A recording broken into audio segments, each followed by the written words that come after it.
Und ich weiß nicht, an was du so denkst, wenn du an Ewigkeit denkst. Aber ich hoffe, dass du heute aus der Predigt was mitnehmen kannst und hinterher noch ein bisschen mehr über die Ewigkeit nachdenkst. Und deswegen will ich am Anfang noch ganz kurz beten. Danke, Jesus, dass du genial bist und dass es sich unglaublich lohnt, dich anzubeten, dich zu lobpreisen und dass es genial ist, dass wir nie aus deiner Gegenwart leer zurückgehen. Danke, dass du gut bist und so bete ich für die Predigt, dass jeder das mitnehmen kann, was er mitnehmen soll und für mich, dass ich das rüberbringen kann und dass die Technik funktioniert. Amen. Ihr seht schon, wir heute mit Laptop, ich habe ein bisschen was Spezielles vor und zwar ist diese Predigt für mich eine besondere Predigt. Das, was ich heute vorhabe, die Idee dazu ist vor über 4 Jahren entstanden. Und seit 4 Jahren habe ich diese Idee zu dieser Predigt in meinem Kopf und ich konnte es entweder nicht umsetzen, weil ich keinen Laptop hatte, der die Leistung dazu hatte, das zu machen, was ihr nachher sehen werdet, oder weil ich in keiner Gemeinde war, wo das am Ende funktioniert hätte. So, heute bin ich davon überzeugt, dass das klappen wird und deswegen freue ich mich sehr darauf. Aber bevor das kommt, noch ein kleiner Einstieg. Was ist ewig? Gefühlte Ewigkeit war ja jetzt die Queen von England. Queen, jetzt nicht mehr. Aber die war so lange Queen, dass es wahrscheinlich hier im Raum recht wenige gibt, die sich an eine Zeit erinnern können, wo jemand anders Königin oder König von England war. Und das ist sogar weltweit gesehen so. So viele Jahre war sie dort, fast eine gefühlte Ewigkeit. Und gleich zum Anfang will ich mit euch eine Bibelstelle angucken, in der es nämlich um die Ewigkeit und um den Himmel geht. Und genau, da kommt es schon und ich lese das einfach mal in einem Rutsch durch. Und als es, also das Lamm, das Buch nahm, fielen die 4 lebendige Wesen und die 24 Ältesten nieder vor dem Lamm und sie hatten jeder eine Harfe und goldene Schalen voller Räucherwerk. Das sind die Gebete der Heiligen und sie singen ein neues Lied und sagen, du bist würdig, das Buch zu nehmen und seine Siegel zu öffnen, denn du bist geschlachtet worden und hast durch dein Blut Menschen für Gott erkauft, aus jedem Stamm und aus jeder Sprache und jedem Volk und jeder Nation und hast sie unserem Gott zu einem Königtum und zu Priestern gemacht und sie werden über die Erde herrschen. Und ich sah und ich hörte eine Stimme vieler Engel rings um den Thron her und um die lebendigen Wesen und um die Ältesten und ihre Zahl war Zehntausende mal Zehntausende und Tausende mal Tausende, die mit lauter Stimme sprachen, würdig ist das Lamm, das geschlachtet worden ist, zu nehmen die Macht und Reichtum und Weisheit und Stärke und Ehre und Herrlichkeit und Lobpreis. Und jedes Geschöpf, das im Himmel und auf der Erde und unter der Erde und auf dem Meer ist und alles, was in ihnen ist, hörte ich sagen, dem, der auf dem Thron sitzt und dem Lamm, den Lobpreis und die Ehre und die Herrlichkeit und die Macht von Ewigkeit, da ist es wieder, zu Ewigkeit. Und die 4 lebendigen Wesen sprachen Amen und die Ältesten fielen nieder und beteten an. Das ist ein Teil aus der Offenbarung und ich weiß, das ist ein steiler Einstieg für heute, was wir dort lesen. Aber das ist das, was im Himmel passiert. Das ist ein Bericht davon, was im Himmel und um Gottes Thron herum dauerhaft passiert. Und ich werde mich nicht dazu äußern, was diese 4 lebendigen Wesen bedeuten und wer die 24 Ältesten sein könnten und so weiter und so fort. Wer da Interesse hat, darf sich gern mit der Offenbarung beschäftigen, aber das wird nicht heute Teil der Predigt sein. Aber es ist auf jeden Fall sehr interessant, was sie dort beschreiben, was uns dort beschrieben wird, dass dort ein dauerhafter Lobpreis ist und dass Jesus, der auf dem Thron oder der das Lamm darstellt, würdig ist, all das Ehre, Herrlichkeit, Macht zu empfangen. Soweit mal der Einstieg von der Bibel her. Ich habe dann noch im Internet geguckt, was ist denn Ewigkeit? Und ich fand die Beschreibung von Wikipedia, ich weiß, das ist nicht hochwissenschaftlich, aber ich fand die ganz cool. Und zwar heißt es da, unter Ewigkeit oder etwas Ewigem versteht man etwas, das weder einen zeitlichen Anfang noch ein zeitliches Ende besitzt, beziehungsweise unabhängig von dem Phänomen Zeit existiert.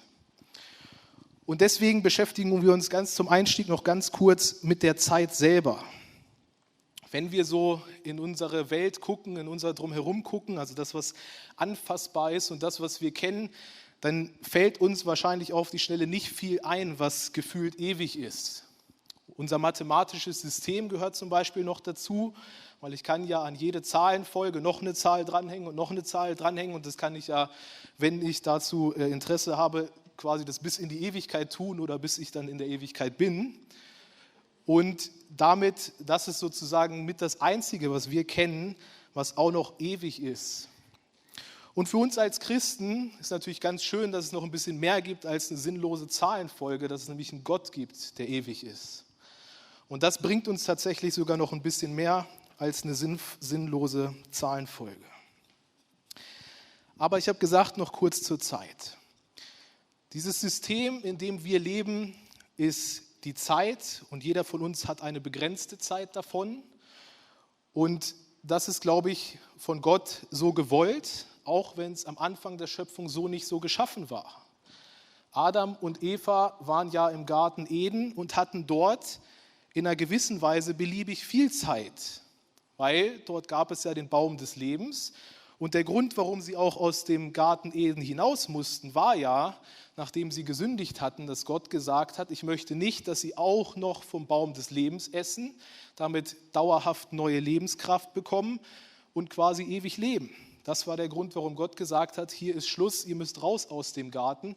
Und deswegen ist der Sündenfall für unser Dilemma, was wir heute haben und wo die Marketing-Experten Millionen reinbuttern, mit dafür schuld, dass wir irgendwann mal nicht mehr hier auf der Erde sind, sondern in der Ewigkeit. Und in unserer aktuellen Zeit wird ja alles dafür getan, dass man das nicht sieht, dass man da bald mal hingeht. Anti-Aging-Cremes und Laser und hast du nicht gesehen, wird ja alles nur deswegen gemacht, damit man nicht sieht, oh, die Zeit läuft ab. Aber das ist die Realität, wir leben in dieser Zeit und wir haben eine begrenzte Zeit. Und Adam und Eva haben das ganz praktisch sehr, sehr deutlich zu spüren bekommen. Bis dahin war Zeit für sie zwar auch Zeit, aber die hatte gefühlt keine Bedeutung. Und ab dem Zeitpunkt vom Sündenfall her war Zeit auf einmal ein sehr begrenztes Gut. Auch wenn die mit 900 Jahren noch ein bisschen mehr Zeit hatten als wir. Aber auch da schon war nicht mehr unendlich viel Zeit. Aber Gott ist eben ewig. Und deswegen habe ich euch noch ein Bild mitgebracht. Genau, das fängt mal so an. Es wird gleich mehr werden. Du kannst noch mal einmal weiterklicken. Da haben wir einmal so eine schöne Zeitleiste. Drück noch mal weiter. Da haben wir einmal vorne die Schöpfung und nochmal. Und da hinten, wenn Jesus dann mal wiederkommt, wird dieses System der Zeit auch wieder aufgelöst, weil die Ewigkeit ist ewig, sagt ja schon der Name. Dann nochmal weiter. Dann haben wir 2022. Ob das jetzt so weit hinten ist, weiß ich nicht. Also es ist keine prophetische Skala, nicht, dass hier hinterher jemand messen geht, wie viele Jahre haben wir noch. Aber meine persönliche Meinung, wir sind wahrscheinlich schon eher weiter hinten. Also wir sind wahrscheinlich eher am Ende als weiter vorne. Und das auf dieser Zeit, auf diesem Zeitbalken irgendwo bist du mal geboren und irgendwann bist du halt nicht mehr da oder Jesus kommt. Aber darauf gibt es nur eine Richtung, deswegen sind die Pfeile auch da. Es gibt für uns kein Aussteigen von diesem schönen Zug, der dort fährt. Wir sind dort eingestiegen mit unserer Geburt und wir fahren den so lange, wie Gott uns hier auf der Erde lässt. Aber das Schöne an der Sache ist, und jetzt kannst du noch mal weiter drücken, dass Gott außerhalb davon ist.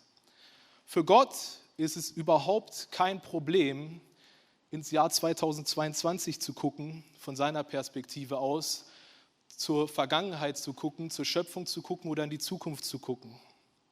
Wenn man es idealer darstellen wollte, das habe ich jetzt nicht gemacht, könnte man das noch im Halbkreis darstellen, damit alle Zeitpunkte gleich weit von Gott entfernt sind. Aber man sieht eindeutig, Gott ist in diesem System nicht drinne.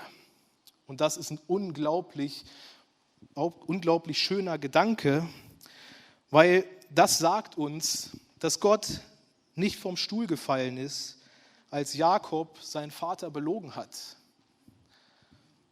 Und Gott ist auch nicht vom Stuhl gefallen, als im Mittelalter mit Waffengewalt und Kreuzzügen tausende Menschen zu Christen erklärt wurden, denen das eigentlich relativ Banane war. Und Gott ist auch in der aktuellen Weltlage nicht vom Stuhl gefallen, kannst du es glauben? Auch mit steigender Inflation nicht, auch mit geopolitischen Risiken nicht, auch mit einer schwierigen wirtschaftlichen Lage nicht. Gott ist nicht vom Stuhl gefallen. Und das ist für ihn genauso wenig schlimm wie das Mittelalter, wie das, was in der Zukunft vor uns liegt. Das beruhigt mich sehr. Wenn wir wissen dürfen, egal was in Zukunft kommt, Gott ist allmächtig, Gott ist allgegenwärtig, Gott ist allwissend und alle Zeit in voller Kontrolle. Und das ist unglaublich schön, auch in den Krisen des Lebens zu wissen. Wenn so die Stürme des Lebens mal richtig toben und du dich eigentlich nur noch Tag für Tag nach vorne arbeitest und du nimmst jeden Tag Schritt um Schritt, weil für eine Woche so viel Sorgen will ich mir gar nicht erst machen. Gott ist in Kontrolle.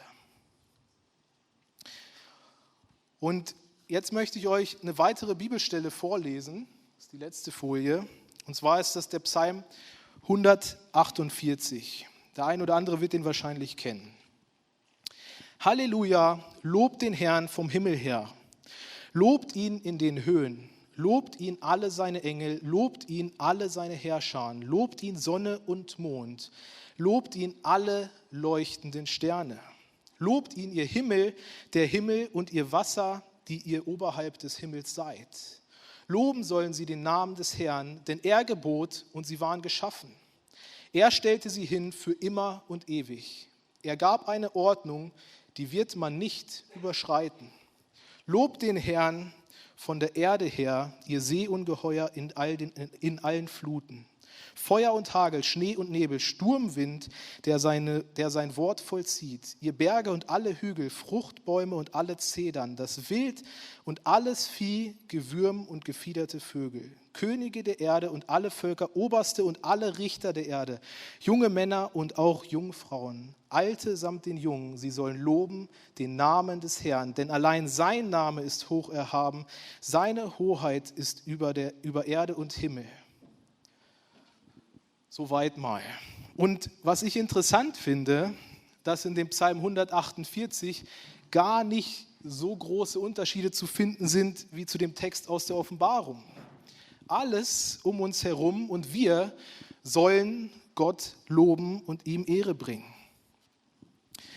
Und bevor ich jetzt die Videos zeige, noch einen ganz kurzen Einschub. Ich glaube, wir als Christen in unserer aktuellen Zeit brauchen absolut dringendst eine Offenbarung über Lobpreis und Anbetung. Im Lobpreis und Anbetung geht es nicht um uns. Es geht nicht, auch wenn das schön ist, dass die jungen Leute spielen, um die Band oder wer überhaupt spielt. Und es geht auch kein bisschen darum, ob dir die Musik gefällt oder nicht. Heute ist die weit verbreitete Annahme, dass der Gottesdienst dann gut ist, wenn die Leute sich gut fühlen und nachher irgendwie das Gefühl haben, oh, ich bin so gesättigt und es war so ein guter Gottesdienst und ich habe Gott so erlebt. Das ist alles eine tolle Nebeneffekt vom Gottesdienst, aber im Gottesdienst geht es nicht darum. Im Gottesdienst geht es darum, dass wir zusammenkommen. Warum? Weil wir Gott Ehre bringen wollen, weil wir Gott loben wollen. Und das Schöne ist, was ich am Anfang gesagt habe, wir gehen nie leer aus Gottes Gegenwart zurück. Wenn wir Gott begegnen, ist er immer so gnädig, dass wir gefüllt und gestärkt daraus zurückgehen. Aber deswegen treffe ich die harte Aussage und sage, Lobpreis passiv zu machen und da zu sitzen und zuzuhören, ist aus meiner Sicht nicht möglich. Lobpreis ist etwas Aktives, wo ich mich aufmache, um Gott zu begegnen. Wo ich mich aufmache, um in Gottes Gegenwart zu kommen. Und das mache ich nicht, wenn ich die Beine übereinander geschlagen habe, da sitze und gucke, na, war der Akkord richtig oder war es nicht? Das ist kein Lobpreis. Und womit stütze ich diese Aussage aus dem Alten Testament? Wenn wir dort mal angucken, den Tempel und das Allerheiligste oder die Stiftshütte und das Allerheiligste, dort gab es kein Licht. Das einzige Licht, was es dort gab, war Gottes Gegenwart. Wenn Gottes Gegenwart nicht da war, dann war das ein zappendusterer Raum. Nicht wie hier. Interessant ist auch, dass uns nirgendwo in der Bibel beschrieben wird, dass es im Allerheiligsten, wo Gottes Herrlichkeit persönlich war, kein Stuhl vorhanden war. Die Möglichkeit, in Gottes Gegenwart zu sitzen, gibt es laut der Bibel nicht. Ist interessant, oder? Heutzutage, die Stühle könnten noch ein paar Polster vertragen. Im Alten Testament gab es nicht mal einen. Und damit möchte ich auch ganz klar sagen, es gibt immer Leute, die gesundheitlich das brauchen. Und es ist nicht gegen solche Leute gerichtet, überhaupt nicht. Aber es ist ganz klar, dass Lobpreis etwas ist, wo wir uns dazu entscheiden. Und jetzt kommt noch ein Einschub, damit ihr gleich versteht, was ich euch zeigen werde und um was es für Ewigkeiten geht. Du kannst mal das nächste Bild zeigen. Ich habe euch hier mal eine Grafik mitgebracht. Das, was ihr dort seht, ist die Lichtgeschwindigkeit. Auf der linken Seite ist die Erde und auf der rechten Seite der kleine stecknadelgroße Knopf da, das ist der Mond. Und ein Lichtstrahl vom Mond oder von der Erde, ist am Ende egal, braucht so lange, wie wir das hier sehen, 1,3 Sekunden, um von der Erde diese Distanz zum Mond zurückzulegen. Wenn du jetzt wissen möchtest, um was für Zeiten ich jetzt gleich sprechen werde, dann darfst du dir diese Zahl da oben gerne abfotografieren oder aufschreiben. 299.992,458 Kilometer in der Sekunde ist lichtschnell. Unbedingt wissenswert, muss man bestimmt wissen. Also falls du mal irgendwo in einer Quizshow bist oder so, jetzt wäre die Gelegenheit, sich die Zahl zu merken. Genau, also so viel zur Lichtgeschwindigkeit und jetzt kommen wir zu dem spannenden Teil. Und zwar ist es so, dass die Bibelstelle, die ich uns da vorgelesen habe, ja ganz viel berichtet, was alles so Gott anbetet. Und ich habe das vor, wie gesagt, einigen Jahren schon mal gesehen und mitbekommen. Und zwar ist es ja so, dieses James-Webb-Teleskop, das hat insgesamt, glaube ich, 9,7 Milliarden US-Dollar gekostet. Das haben wir jetzt 4-mal so weit weg, wie der Mond von uns ist, ins All geballert und wir werden das auch nie wiedersehen. Sondern das wird da jetzt 10 Jahre lang seinen Dienst tun und danach ist nicht mehr genug Treibstoff da, um das auf Kurs zu halten. Und dann wird das Ding irgendwo ins Weltall fliegen und dann sind diese 9,7 Milliarden weg. Und das ist ja grundsätzlich schon mal mäßig cool, sage ich mal. Weil wenn wir uns jetzt überlegen, das Geld, hätten wir das in die AHV gesteckt, bräuchten wir jetzt nicht drüber abstimmen, ob wir da die Mehrwertsteuer erhöhen. Aber okay.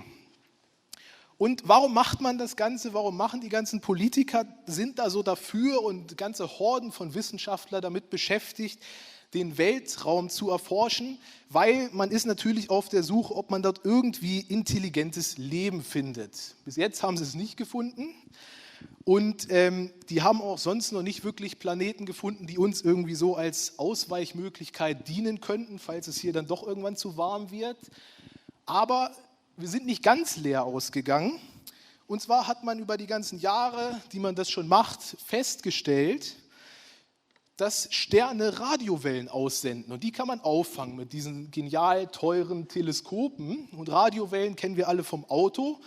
Die kann man hören oder kann man zumindest hörbar machen. Und so habe ich euch mal ein paar Sterne hier mitgebracht und zeige euch jetzt mal hier einfach mal ein.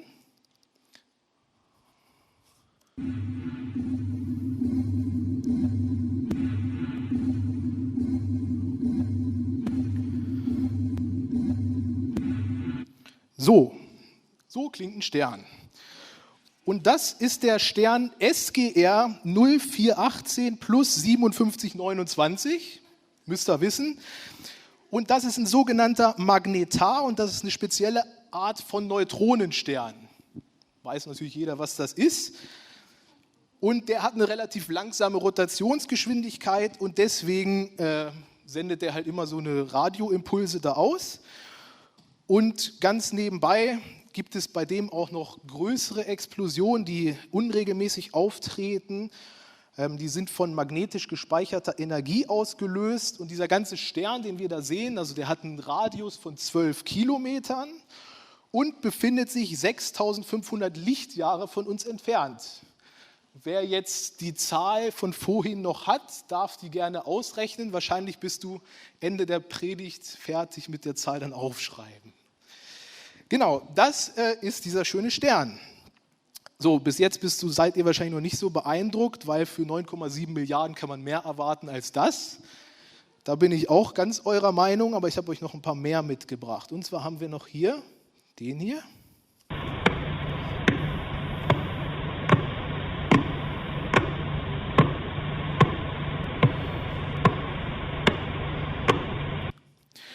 Ist jetzt auch noch nicht so viel anders und auch nicht so mega beeindruckend. Das ist PSR B0329 und das ist ein sogenannter Pulsar, der in 3460 Lichtjahren von uns entfernt ist und sich auch um die eigene Achse dreht. Das Coole bei dem Stern ist, den hat man schon relativ früh, ich glaube 1984, 86 irgendwie das erste Mal erforscht und aufgenommen.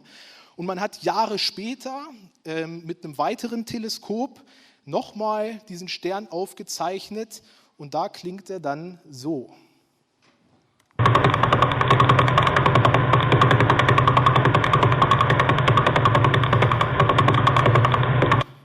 Also ist ein relativ unruhiger Kollege da. Und das sind jetzt einfach mal so Töne von Sternen und bis jetzt kann ich das absolut verstehen, wenn du sagst, also in der AHV wäre das Geld nach wie vor besser angelegt. Ich habe euch jetzt noch was mitgebracht und zwar nennt sich dieses Sternengebilde Cat's Eye Nebula und das sind 3262 Lichtjahren Entfernung zu uns und das ist ein sogenannter planetarischer Nebel, der mit wahrscheinlich am besten untersucht ist aus dem Weltall. Und in diesem planetarischen Nebel ist in der Mitte ein relativ großer Stern oder Stern gewesen, der eben diese ganzen Gravitationskräfte am Laufen hält, damit dieser Nebel nicht einfach verpufft. Und der ist 10.000 Mal heller als die Sonne, aber nur 0,56 Mal so groß im Vergleich zur Erde. Also er ist ein bisschen mehr als halb so groß wie die Erde, aber 10.000 Mal heller. Jetzt können wir froh sein, dass unsere Sonne nicht so hell ist, weil wahrscheinlich hätten wir dann kein Energieproblem, dann gäbe es definitiv genug Energie für Solar, aber dann wäre es auf jeden Fall hier auch recht ungemütlich. Und in diesem Stern haben sie verschiedene, also die haben dort die Teleskope draufgerichtet auf diesen planetarischen Nebel und haben dort die Radiowellen aufgefangen und dort gibt es natürlich mehrere Objekte, die Radiowellen aussenden und wie das klingt, das ist richtig cool, das zeige ich euch mal hier.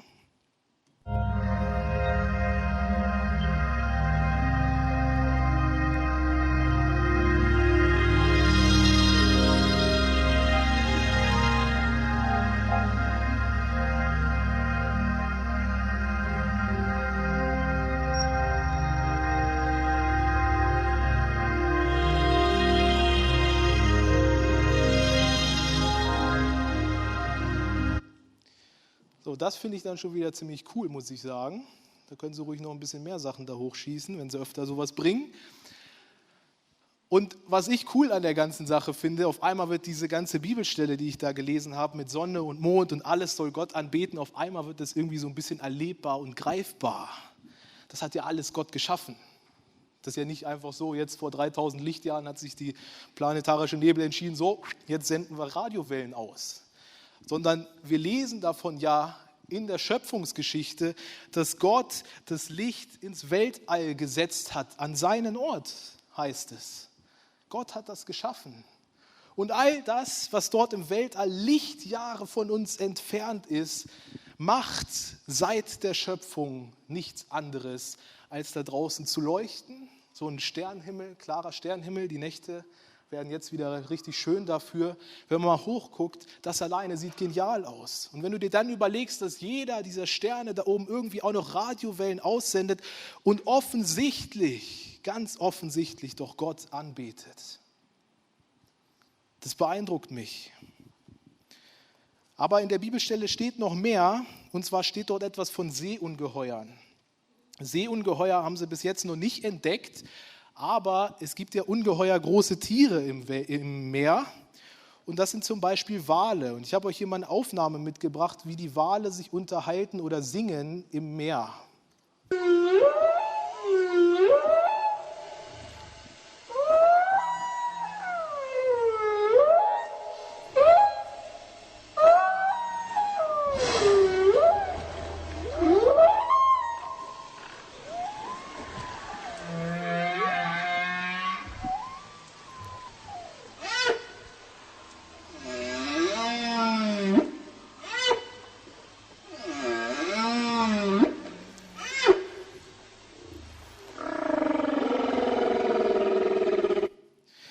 Soweit mal.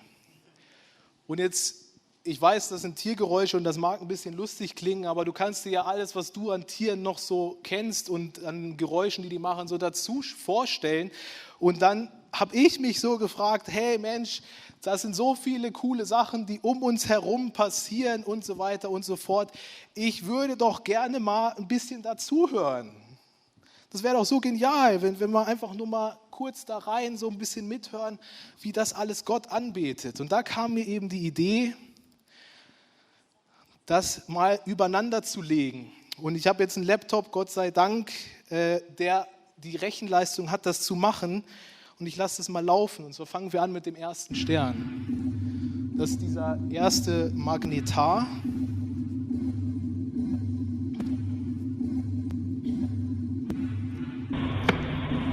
Kommt dieser Pulsar dazu.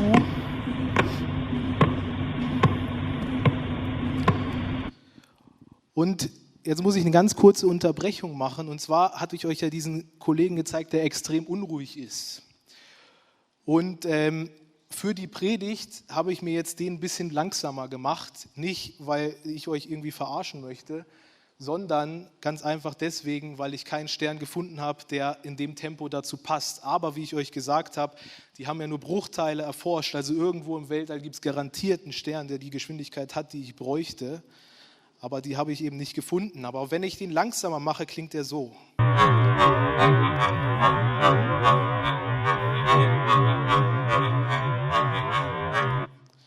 So, das kurz als Zwischeneinschub, warum das jetzt gleich ein bisschen anders klingt, als ich euch das gezeigt habe. Wir gehen weiter.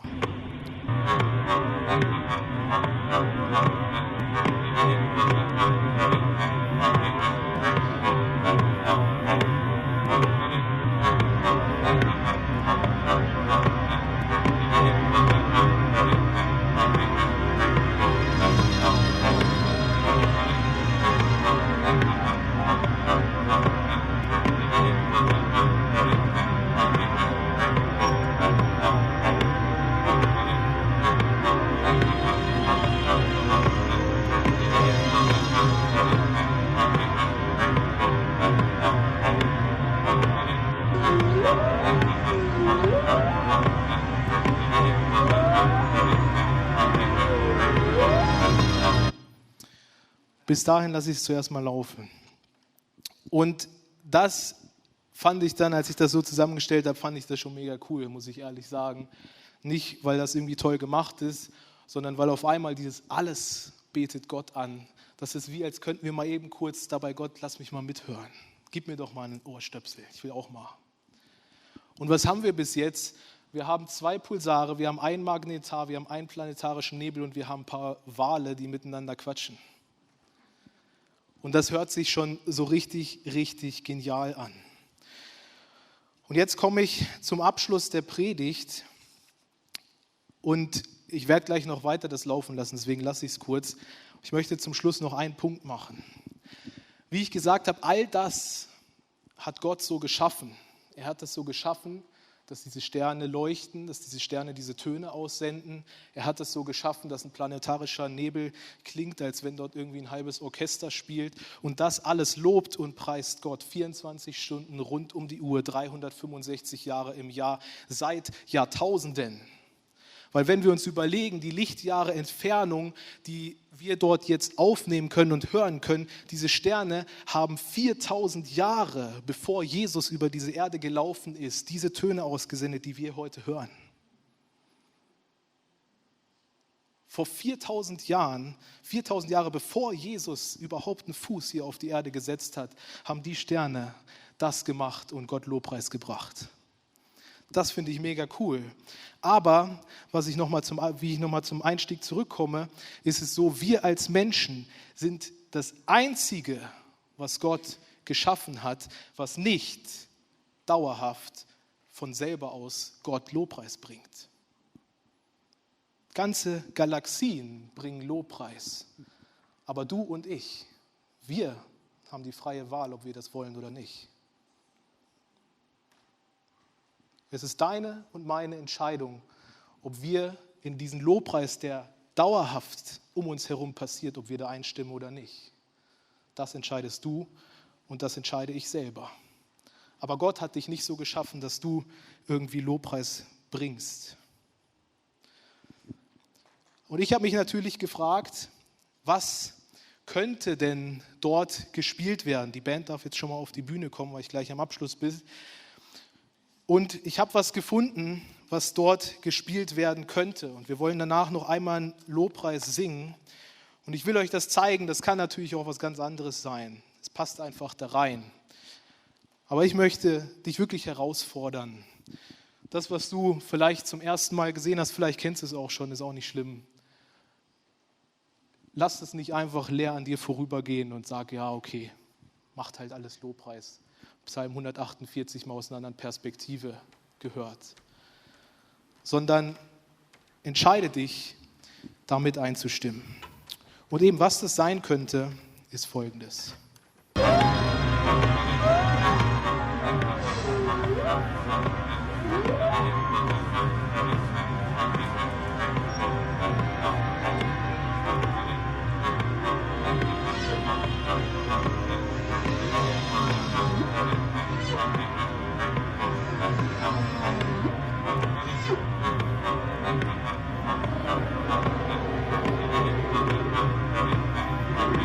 Keine Angst, das kommt gleich.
Hat irgendwer Bock, mit der ganzen Schöpfung Lobpreis zu machen?